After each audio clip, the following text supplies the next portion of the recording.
நேரம் 6:03. இலங்கை ஒலிபரப்பு கூட்டுத்தாபனம் செய்திகள். செய்தி ஆசிரியர் ஃபஸ்ஸா நவாஸ், வாசிப்பவர் AM தாஜ். கிராமத்துடனான சுமூகமான கலந்துரையாடல் நிகழ்ச்சியில் ஜனாதிபதி பங்கேற்றுள்ளார்.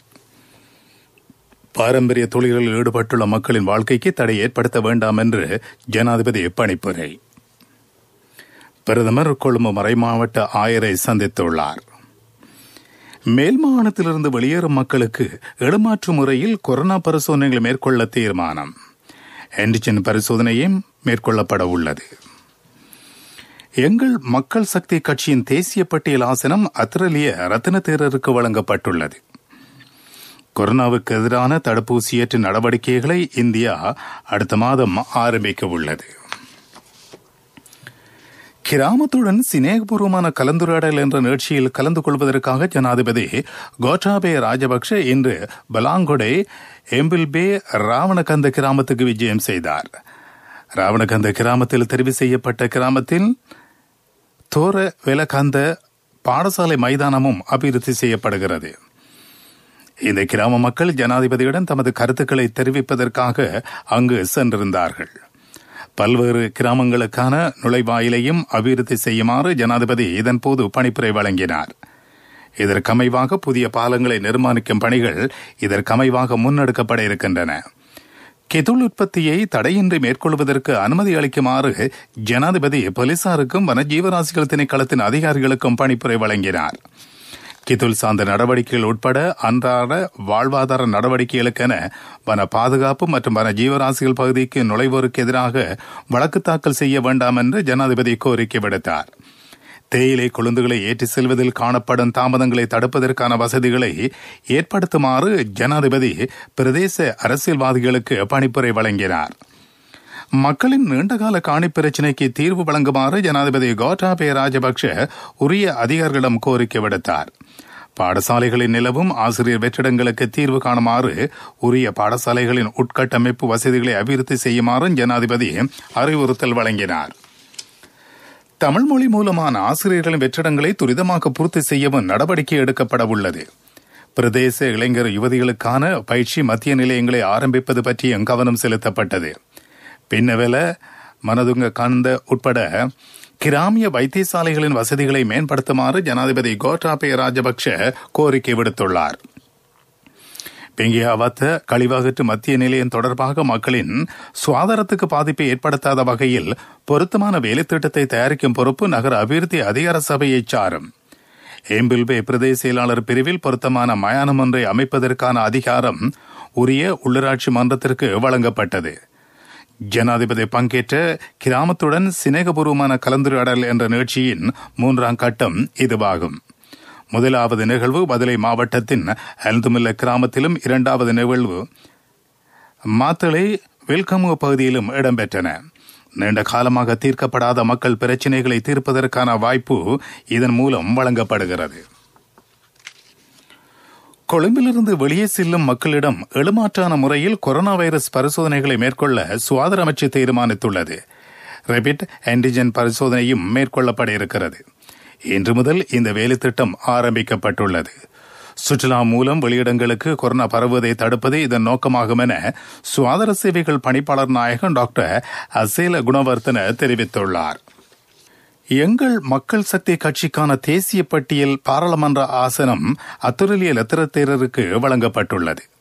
இது தொடர்பான வர்த்தமானி அறிவித்தல் இன்று வெளியிடப்படுவதாக தேர்தல் ஆணைக்குழுவின் தலைவர் நிமல் புஞ்சிஹேவா தெரிவித்துள்ளார். இதேவேளை ஐக்கிய தேசிய கட்சிக்கான தேசிய பட்டியல் பாராளுமன்ற ஆசனத்துக்கு இதுவரை எவரும் பெயரிடப்படவில்லை என கட்சியின் பொதுச் செயலாளர் சமல் செனர் தெரிவித்துள்ளார். அடுத்த மாதம் இது தொடர்பான இறுதி தீர்மானம் எடுக்கப்படும் என்றும் அவர் தெரிவித்துள்ளார். நாட்டில் கடந்த 24 மணித்தியாலங்களில் 14,272 PCR பரிசோதனைகள் மேற்கொள்ளப்பட்டுள்ளதாக சுகாதார அமைச்சின் பொது சுகாதார சேவைகள் தொடர்பான பணிப்பாளர் நாயகம் டாக்டர் ஹேமந்த் ஹேர தெரிவித்துள்ளார். 27 ஆய்வுக்கூடங்களில் இந்த பரிசோதனைகள் மேற்கொள்ளப்பட்டிருப்பதாகவும் அவர் தெரிவித்துள்ளார். கொழும்பில் இன்று இடம்பெற்ற செய்தியாளர் மாநாட்டில் அவர் இது பற்றி தெரிவித்துள்ளார். நீங்கள் கேட்டுக்கொண்டிருப்பது இலங்கை ஒலிபரப்பு கூட்டு தாபனத்தின் செய்திகள்.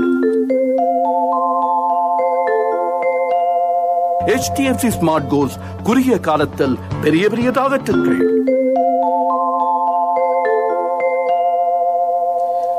யாழ்ப்பாணம் காங்கேசன்துறையில் அமைந்துள்ள துறைமுகத்தை அபிவிருத்தி செய்வது தொடர்பில் கவனம் செலுத்தப்படுகிறது.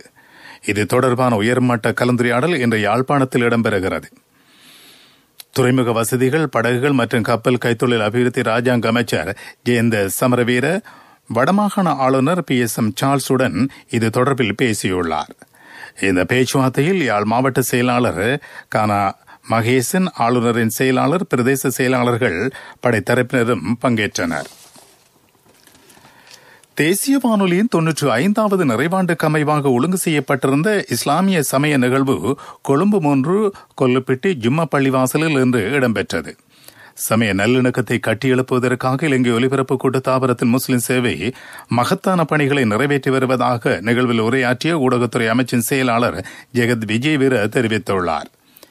இலங்கை ஒலிபரப்பு கூட்டுத்தாபனம் சகல இலங்கையர்களினதும் கலாசார சமய பெருமானங்களை ஒலிபரப்பும் பொறுப்பை நிறைவேற்றி வருவதாக நிகழ்வில் கலந்து கொண்ட இலங்கை ஒலிபரப்பு கூட்டுத்தாபனத்தின் தலைவர் விசாரத ஜெகத் விக்ரமசிங்க தெரிவித்தார். தேசிய நல்லிணக்கத்தை கட்டியெழுப்புவதற்கு கூட்டுத்தாபனம் மகத்தான பணிகளை நிறைவேற்றி வருவதாகவும் ஜெகத் விக்ரமசிங்க சுட்டிக்காட்டினார். சகல இனத்தவர்களையும் சகல மதத்தவர்களையும் உள்ளடக்கிய அனைவரும் ஒன்றாக வாழும் நாடு இலங்கையாகும் என்று நிகழ்வில் கருத்து வெளியிட்ட இலங்கை ஒலிபரப்பு கூட்டுத்தாபனத்தின் பணிப்பாளர் நாயகம் சந்திரபால லியனகே தெரிவித்துள்ளார். இலங்கை ஒலிபரப்பு கூட்டுத்தாபன முஸ்லிம் சேவை முஸ்லிம்களுக்கு மாத்திரம் வரையறுக்கப்பட்டது அல்ல என அங்கு விசேட பிரார்த்தனை செய்த மௌலவி அம்ஹார் ஹக்கம்தீன் தெரிவித்துள்ளார்.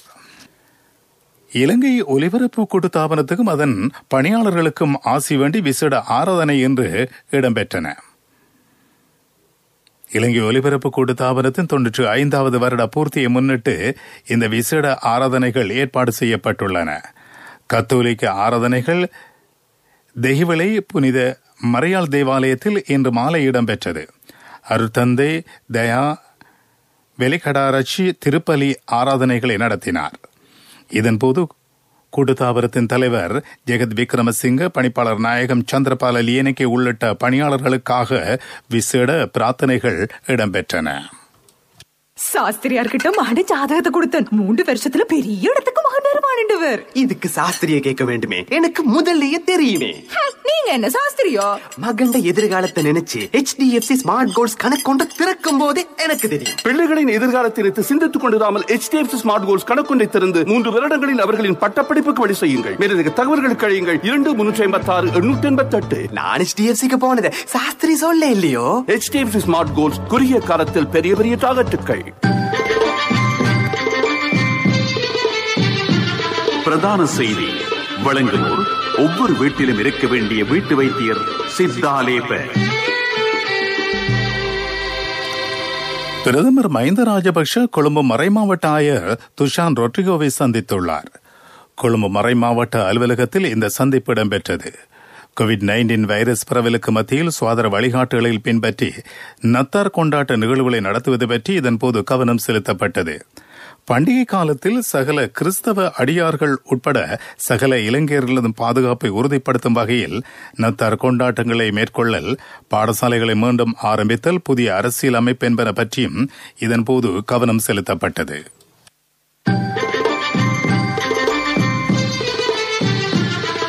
பிரதான செய்தி வழங்கியோர் ஒவ்வொரு வீட்டிலும் இருக்க வேண்டிய வீட்டு வைத்தியர் சித்தாலேப.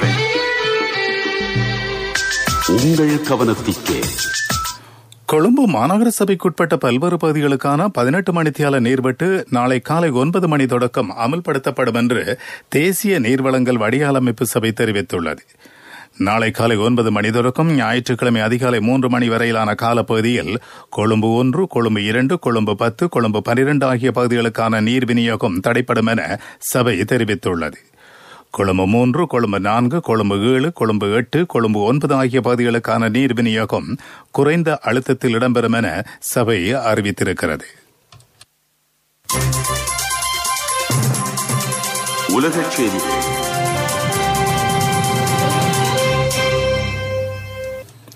கொரோனாவுக்கு எதிரான தடுப்பூசியை எதிர்வரும் ஜனவரி மாதத்தில் மக்களுக்கு வழங்க இந்தியாவின் சுகாதாரத்துறை நிபுணர்கள் தீர்மானித்துள்ளார்கள். ஏற்கனவே தடுப்பூசியை ஏற்றிக்கொள்வதற்காக விண்ணப்பித்திருந்தவர்களுக்கு எதிர்வரும் சில வாரங்களில் தடுப்பூசி ஏற்றப்பட இருக்கிறது.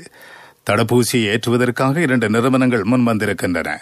இதன் மூலம் 300 மில்லியன் பேருக்கு அடுத்த வருடம் ஆகஸ்ட் மாதம் முதல் பகுதியில் கொரோனா தடுப்பூசி ஏற்றப்பட உள்ளமை குறிப்பிடத்தக்கது. அமெரிக்காவின் புதிய ஜனாதிபதியாக தெரிவு செய்யப்பட்டுள்ள ஜோ பைடனின் அமைச்சரவைக்கு பழங்குடியினத்தை சேர்ந்த பெண் ஒருவர் நியமிக்கப்பட உள்ளார்.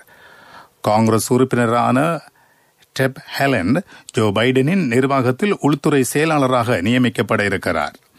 இதன் மூலம் அமெரிக்காவின் வரலாற்றில் அமைச்சரவை செயலாளர் பொறுப்பை ஏற்றுக்கொள்ளும் முதல் பழங்குடி இனத்தவராக இவர் வரலாற்றில் இணைந்து கொள்ள இருக்கிறார். இவர் ஜோ பைடனின் காலநிலை மாற்றம் தொடர்பான குழுவின் உறுப்பினராகவும் பணியாற்றி வந்தமை குறிப்பிடத்தக்கது. அபிவிருத்தி செய்திகள். நுவரெலியா மாவட்டத்தின் சுற்றுலா அபிவிருத்தி வலயத்தை சுற்றாடலுக்கேற்ற வகையில் முன்னெடுக்கும் வேலைத்திட்டம் வார இறுதி நாட்களில் ஆரம்பிக்கப்படும் என்று நகர அபிவிருத்தி மற்றும் வீடமைப்பு அமைச்சு அறிவித்துள்ளது. இதன் கீழ் கேத்துல்கல நுவரெலியா பதுளை, நுவரெலியா கண்டி ஆகிய பிரதேசங்கள் விசேட சுற்றுலா வலயங்களாக அபிவிருத்தி செய்யப்பட இருக்கின்றன. நகர அலங்காரம், பூங்காக்களை அமைத்தல், வர்த்தக கூடங்கள், உடல் பயிற்சி, நடபாதை, உணவகங்கள் என்பன இதன் கீழ் அமைக்கப்பட இருக்கின்றன. விளையாட்டுச் செய்திகள். இலங்கை தென்னாப்பிரிக்க அணிகளுக்கிடையிலான முதலாவது டெஸ்ட் கிரிக்கெட் போட்டி செஞ்சுரியன் மைதானத்தில் எதிர்வரும் 26ஆம் தேதி ஆரம்பமாக இருக்கிறது. 2வது போட்டி ஜோஹனஸ்பர்க் நகரில் இடம்பெற இருக்கிறது. இந்த சுற்றுத்தொடரில் பங்கேற்கும் இலங்கை அணி இன்று தென்னாப்பிரிக்காவுக்கான பயணத்தை மேற்கொண்டமை குறிப்பிடத்தக்கது. வர்த்தக செய்தி. கொழும்பு துறைமுக நகருக்கான முதலாவது முதலீடு மேற்கொள்ளப்படுகிறது. துறைமுக நகரில் உள்ள கொழும்பு சர்வதேச நிதி சந்தையை இலக்காக கொண்டு $1 பில்லியன் முதலீடு செய்யப்பட இருக்கின்றன. LOLC குழுமத்திற்கும் சைனா ஹார்பர் நிறுவனத்துக்கும் இடையில் இது தொடர்பான ஒப்பந்தம் கைச்சாத்திடப்பட்டுள்ளமை குறிப்பிடத்தக்கது. பொருளாதார செய்திகள். அனுசரணை. இப்போதான் சந்தோஷமா பள்ளிக்கூடம் போறாள். எல்லாம் நீங்கள் சைக்கிள் வாங்கி கொடுத்ததால. LOLC கிரெடிட் கார்டு இருந்ததால நினைச்ச உடனே வாங்கி கொடுக்க கூடியதா இருந்துச்சு. LOLC ஃபைனான்ஸ் கடன் அட்டை உங்களை மேலும் உயர்த்திட. இலங்கைக்கும் மலேசியாவுக்கும் இடையிலான விமான போக்குவரத்தின் எண்ணிக்கை அதிகரிப்பது பற்றி ஸ்ரீலங்கன் விமான சேவை கவனம் செலுத்தி இருக்கிறது. சிங்கப்பூருக்கான வாராந்த விமான பயணிகளின் எண்ணிக்கை இதற்கமைய 3 வரை அதிகரிக்கப்பட உள்ளது. இதற்கு மேலதிகமாக மலேசியாவின் தலைநகர் கோலாலம்பூருக்கு ஒவ்வொரு வெள்ளிக்கிழமையும் விமான போக்குவரத்தை மேற்கொள்ள ஸ்ரீலங்கன் நிறுவனம் எதிர்பார்த்துள்ளது. ஐயோ என்னப்பா இவங்க போக மாட்டேங்கிறாங்களே. ஏய் அந்த வாகனம் ராஜா அண்ணே. தம்பி என்ன அவசரமா? இல்ல அண்ணே, இப்ப காசுதான் அவசரம். உண்மையாவா? காசு அவசரம்னாலும் தம்பி அவசரப்படாதீங்க. எந்த ஒரு LOLC ஃபைனான்ஸ் கிளையிலும் 3-வீல் புத்தகத்தை வச்சு காசை வாங்கி கொள்ளுங்க. LOLC ஃபைனான்ஸ் 3-வீல் புத்தகத்துக்கு கேஷ், 3-வீல் புத்தகத்துக்கு உடனடியாக கையில் கேஷ். காலநிலை அறிக்கை. நாட்டில் வடகிழக்கு பருவப்பெயர்ச்சி காலநிலை படிப்படியாக ஆரம்பித்து வருவதாக வளிமண்டல திணைக்களம் அறிவித்துள்ளது. வடக்கு, கிழக்கு, வடமத்திய, ஊவா மாகாணங்களிலும் மாத்தளை மாவட்டத்திலும் மழை அல்லது இடியுடன் கூடிய மழை பெய்யலாம். ஹம்பாந்தோட்டை மாவட்டத்தின் பல இடங்களில் மழை பெய்யும் சாத்தியம் காணப்படுகிறது. சபர்கமு மாகாணத்திலும் காலி, களுத்துறை, மாத்தறை மாவட்டங்களிலும் 100 மில்லிமீட்டருக்கும் அதிகமான மழை பெய்யும் சாத்தியம் காணப்படுவதாக திணைக்களம் தெரிவித்துள்ளது. மீண்டும் தலைப்புச் செய்திகள். கிராமத்துடனான சுமூகமான கலந்துரையாடல் நிகழ்ச்சியில் ஜனாதிபதி பங்கேற்றுள்ளார். பாரம்பரிய தொழில்களில் ஈடுபட்டுள்ள மக்களின் வாழ்க்கைக்கு தடை ஏற்படுத்த வேண்டாம் என்று ஜனாதிபதி பணிப்புரை. பிரதமர் கொழும்பு மறைமாவட்ட ஆயரை சந்தித்துள்ளார். மேல் மாகாணத்திலிருந்து வெளியேறும் மக்களுக்கு எழுமாற்று முறையில் கொரோனா பரிசோதனைகளை மேற்கொள்ள தீர்மானம். ஆன்டிஜென் பரிசோதனையும் மேற்கொள்ளப்பட உள்ளது. எங்கள் மக்கள் சக்தி கட்சியின் தேசிய பட்டியல் ஆசனம் அத்திரலிய ரத்ன தேரருக்கு வழங்கப்பட்டுள்ளது. கொரோனாவுக்கு எதிரான தடுப்பூசியேற்ற நடவடிக்கைகளை இந்தியா அடுத்த மாதம் ஆரம்பிக்க உள்ளது. இத்துடன் செய்திகள் முடிவடைந்தன.